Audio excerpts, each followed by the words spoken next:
waa'ee namticha booyuu kana dhageeffadhu. Namni booyu kun doktoraadha. Kan isa boochise beelee yookiin firriirraa du'eetii miti. Seeraan dhageeffadhu. Guyyaa tokko akka ilma namaatti yaade baqattoota biyyoota garaagaraa irraa rakkoo siyaasaa, diinagdee fi hawaasummaan baqatanii iddoo tokkotti qabamanii beelli dararaa jiru bira deemuuf murteesse.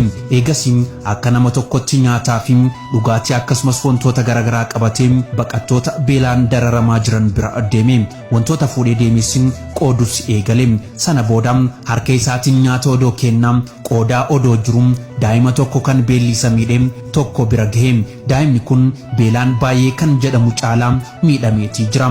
Wayita nyaata daa'ima kanaaf kennuu eegalu daa'imni kun dubbii garaa nama booreessitu takka doktora kanatti dubbate. Dubbiin daa'imni kun dubbate akkas jetti. Uffannaa yookiin gaawonii doktora irratti argee ati doktora jedhee daa'imni kun gaafata. Doktorichis ofitti qabee eeyyan jedheeni. Namoonni hedduun nyaata guyyaa tokko yookiin hanga guyyaa lama nu kennaa nu biraa adeeman. Sana booda waan beelofnu ittiin fakkaatu. Nuti garuu hanga nyaanni biraa nu dhufutti agabuu keenya beelaan dararamaa jiraanna. Kanaafuu waan tokko naaf godhi jedhee doktoricha gaafate.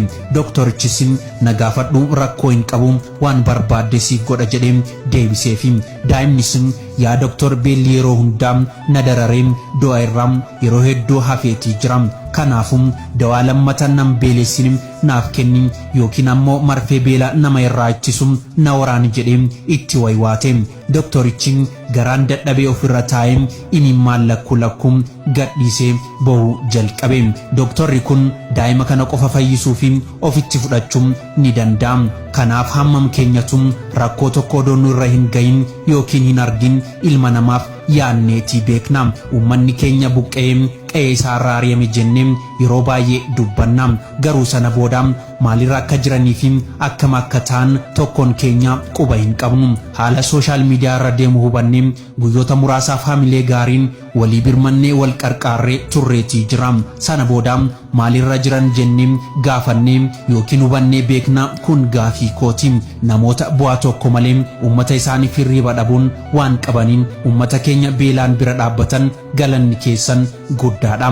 Hamma humni keenya danda'u lammii keenya haa yaadannu, bira haa dhaabbannu. Rakkoo uummata keenya irra gahaa jiru maaliif kan jedhus haa gaafannu. Yaa Rabbiin rakkataa rakkoo baasiin beelaa keenya nu nyaachisi, dhibamaa nu fayyisi, hiyyummaa nurraa kaasi, nagaa nuuf buusi, wal nu beeksisi, adawwii nu jalaa kaasi, tokkummaa keenya cimsi.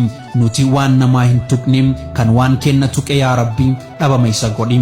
Viidiyoo kana namoota hedduu bira akka ga'u duutii fi koppii liinkii siyaasadii gochuun dirqama Oromummaati.